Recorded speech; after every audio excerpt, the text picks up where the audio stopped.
O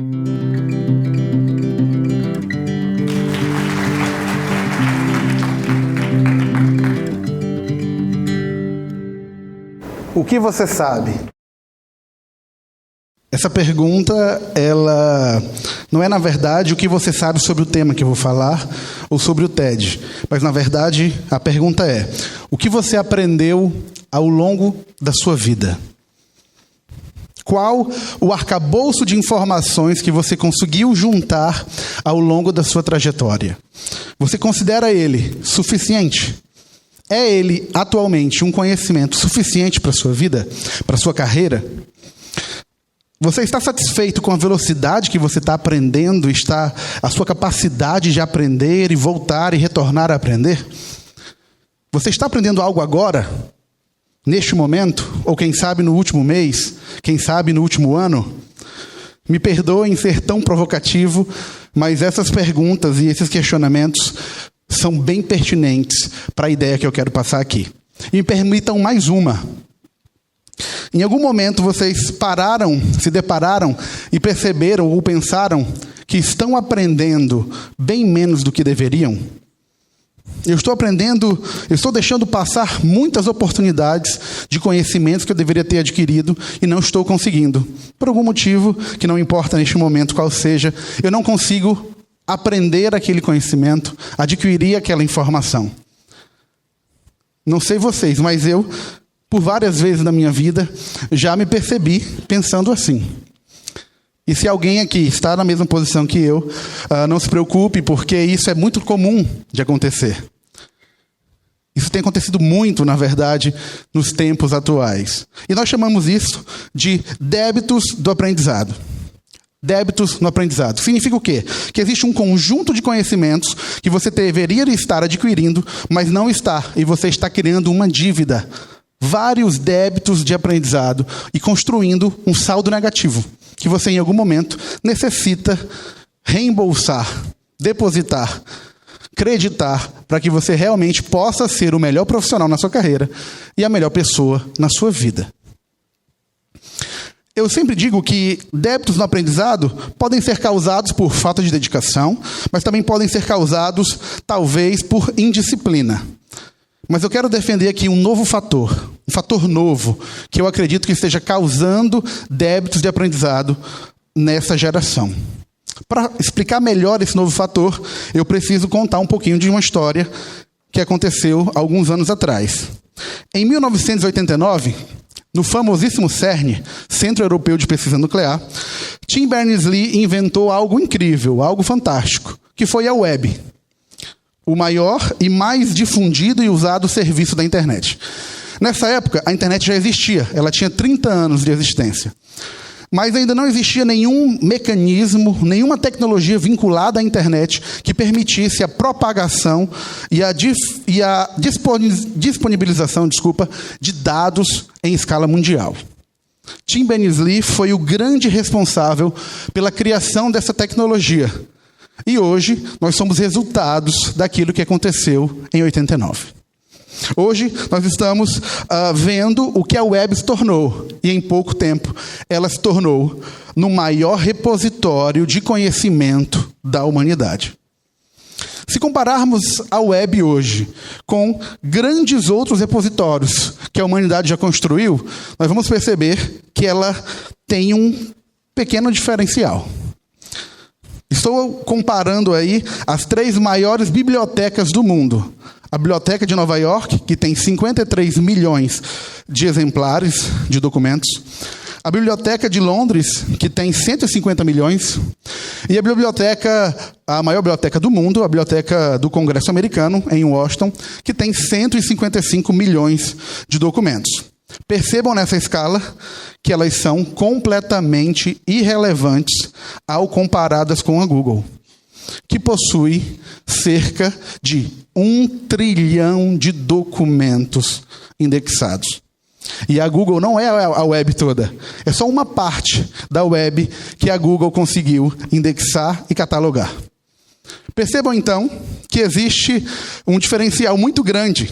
Por algum motivo, nós conseguimos agora criar conteúdo, publicar informações, difundir conhecimentos de uma maneira como nós nunca antes tínhamos feito, na verdade. Isso nos mostra, então, que estamos num momento chave, talvez assim, da nossa história. Um momento onde nós estamos numa nova era, onde todos nós somos autores, onde todos nós somos escritores, onde todos nós conseguimos publicar aquilo que estamos criando, aquilo que estamos estudando, aquilo que estamos fazendo. Esse novo momento da história é interessante porque agora não existem barreiras. Na verdade, existe uma ruptura de barreiras. E o que é essa ruptura de barreiras?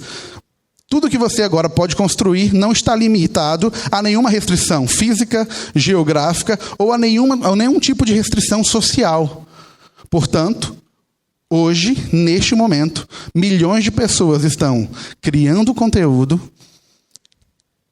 milhões de documentos, talvez, e elas estão disponibilizando isso em diversos canais que são consumidos pelos mais variados dispositivos. Isso é incrível. E para mostrar o quanto isso tem se tornado magnífico, grandioso, colossal, uma pesquisa da IBM mostrou que entre os anos de 2010 e 2011, cerca de 90% de todo o conteúdo que já tinha sido criado foi criado somente nesses 2 anos. Ou seja, 90% de tudo que se criou do início da civilização até o final de 2011 foi criado entre 2010 e 2011. 9 vezes mais do que existia. Esse mesmo estudo da International Data Corporation explicou que em 2020 nós teremos 350 zettabytes de informações. Zettabytes é uma grandeza computacional enorme. Talvez muitos de vocês não conheçam, mas eu tenho certeza que conhecem gigabytes. E colocando nessa escala, em 2020, nós vamos produzir 35 trilhões de gigabytes somente nesse ano. Ou seja, a cada 12 horas, segundo o mesmo estudo, nós estaremos dobrando a quantidade de informações que foi gerada. Isso é muito interessante, isso é incrível. Mas existe um outro lado dessa moeda. Porque quanto mais informações nós estamos disponibilizando nessa rede, nesse canal simples e muito fácil de encontrar essas informações, nós estamos então criando uma quantidade massiva de dados, uma verdadeira overdose de informação, um tsunami de informação sobre os mais variados assuntos. E o que isso causa em nós? Causa o que eu chamo de sobrecarga cognitiva. Agora, para encontrar um documento que está adequado à minha demanda informacional, eu vou precisar perder muito tempo procurando entre a vasta lista de documentos que falam daquele assunto. Talvez milhões de documentos. Uma pesquisa num motor de busca pode te trazer milhões de resultados. E até encontrar a informação na profundidade que eu preciso, eu levaria muito tempo. E esse tempo gasto em fazer isso gera uma sobrecarga mental no usuário, diminuindo assim drasticamente a sua capacidade cognitiva, fazendo com que ele perca o potencial de aprender. Então ele vai estar cansado mentalmente e não vai conseguir aprender como ele poderia se tivesse o acesso imediato à informação que ele precisa.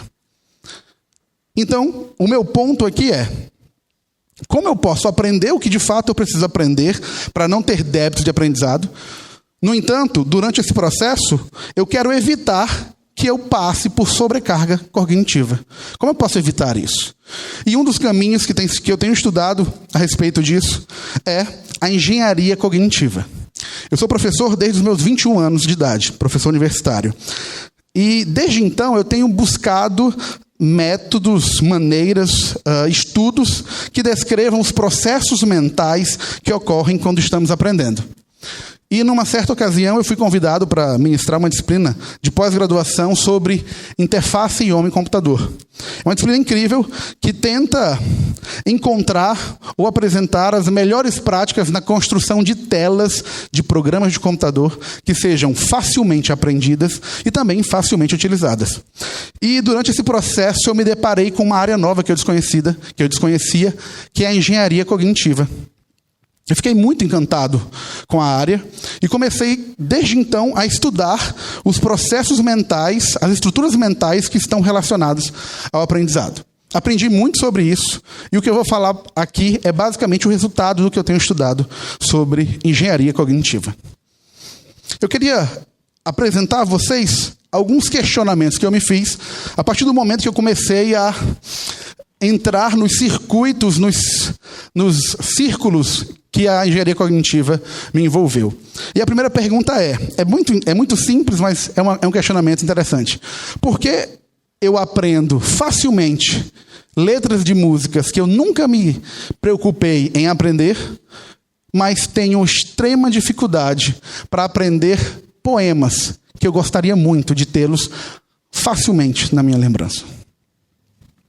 Por que eu não consigo aprender frases do meu escritor predileto ou do meu autor predileto, mas consigo facilmente lembrar de falas de personagens de alguns filmes?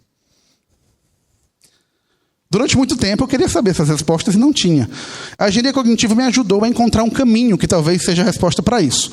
Mas o ponto agora, neste momento, existem maneiras distintas que o cérebro aprende.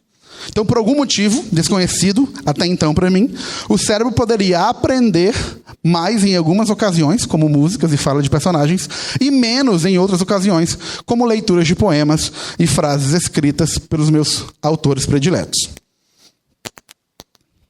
Eu percebi, então, que era necessário decodificar, decifrar a maneira que o cérebro aprende. Como ele escolhe que informação ele traz mais facilmente e como ele descarta as informações que ele decidiu não trazer facilmente ou não armazenar com qualidade suficiente. E, estudando isso, a engenharia cognitiva me explicou que cada região do cérebro possui uma função específica e, do mesmo modo, possui uma interpretação para os estímulos de cada sensor, de cada sentido que nós temos. E, mais interessante do que isso ainda, é que cada região do nosso cérebro, quanto mais regiões do nosso cérebro são estimulados no momento que eu estou tendo acesso a essa informação, mais o cérebro permite ou identifica aquela informação, aquele conteúdo como relevante. E a partir daquele momento, ele se abre para armazenar aquela informação com qualidade e ela vai estar sempre facilmente sendo lembrada com qualidade. É por isso que a cada palavra que eu falo aqui, a cada gesto ou expressão do meu rosto, ou a cada pensamento que você gera em relação ao que eu estou fazendo, ou a cada frase que aparece nesse slide, cada cor, tudo isso estimula o teu cérebro e faz com que eu afirme para você agora, categoricamente, que você aprenderá esse conteúdo que eu estou falando aqui com muito mais qualidade do que se você estivesse lendo um artigo falando as mesmas coisas. Porque lendo um artigo, você usaria apenas a parte do cérebro responsável pela leitura, preto no branco. Mas aqui, você está sendo altamente estimulado por estímulos sensitivos ricos, com visão, audição, sentimentos, emoções, identificação de cores. Tudo isso está sendo levado em consideração pelo teu cérebro. Por isso eu consigo afirmar isso. E é por isso também que nós aprendemos facilmente as músicas. Porque na experiência de escutar uma música, eu uso a audição, mas eu começo a gerar emoções, eu começo a pensar sobre aquela letra, e isso tudo movimenta, ativa, estimula muito mais regiões do cérebro do que uma leitura de um poema. Da mesma forma, ao assistir o meu personagem de um filme, eu consigo ver a ação, sentir a expressão do ator, escutar o que ele está falando, e isso, mais uma vez, ativa muito mais regiões do meu cérebro do que lendo um artigo com a frase máxima do meu autor predileto. Por isso, eu acredito que, para nós hackearmos o aprendizado, nós temos que entender que existem atalhos que nós podemos tomar para aprender mais rapidamente. Eu sou engenheiro da computação e na minha área, toda vez que nós tomamos algum atalho, seja para fazer algo mais rápido ou seja para fazer algo mais barato, diminuir o custo, nós dizemos que estamos hackeando aquele processo. Por isso o tema da palestra é hackeando o aprendizado, porque o que eu quero fazer aqui é aprender mais rapidamente. E para hackear o aprendizado, para criar esse caminho que na verdade agora vai ser um atalho, a primeira coisa que eu identifico é, eu preciso aumentar a atividade do meu cérebro. Então, enquanto eu estou estudando, no processo de estudo, de aquisição e retenção de conhecimento, eu preciso, de alguma forma, mostrar para o meu cérebro que aquela informação é relevante, que ela vale a pena ser armazenada, que ela é importante para a minha sobrevivência. Para isso, só existe uma maneira: ativando regiões do meu cérebro. E o primeiro atalho que eu quero indicar para que vocês tomem para aprender mais rápido torne o aprendizado uma experiência audiovisual. Imagens, vídeos, movimentos, animações, áudios, isso tudo ativa muito mais regiões no seu cérebro do que uma leitura simples. Existem pesquisas que mostram que isso melhora em até 89% o poder de retenção de conhecimento do teu cérebro.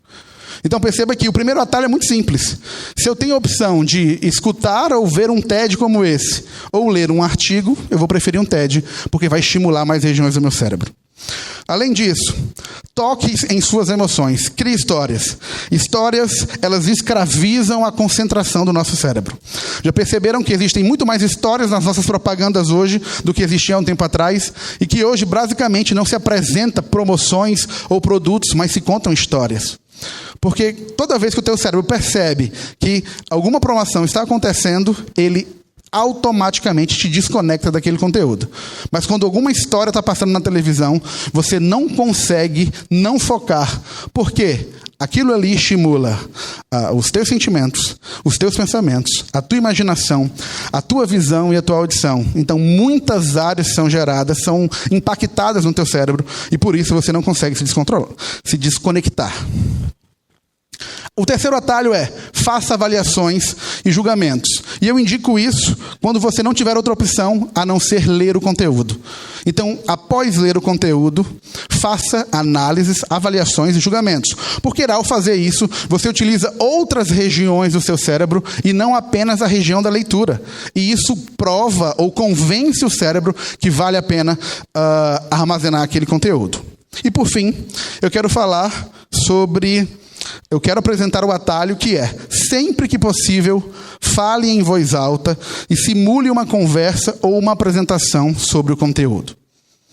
Quando você fala, você está utilizando uma área do cérebro que geralmente não utilizamos durante o aprendizado. Dessa forma, o cérebro percebe que é muito importante o que você está fazendo naquele momento. E assim, ele vai dar importância e vai aprender com facilidade. E é justamente baseado nesse último atalho que eu quero pedir a vocês que vocês compartilhem essa ideia. Por que eu peço isso? Primeiro, porque assim você vai ativar outras regiões no seu cérebro e você vai conseguir aprender com mais clareza e mais profundidade e ter sempre à tona essa memória que nós estamos falando aqui hoje. Esse conteúdo que estamos falando aqui hoje. Mas o segundo motivo é porque, ao passar adiante essa ideia, você estará também ajudando outras pessoas a estarem prontas para o novo amanhã. Eu apresentei aqui a minha ideia para o novo amanhã. Mas não espere o novo amanhã chegar. Comece a hackear o seu aprendizado desde agora, desde hoje. Porque o amanhã não é o lugar para onde nós queremos ir. Na verdade, o amanhã é o lugar que estamos construindo a partir de agora. Obrigado, pessoal.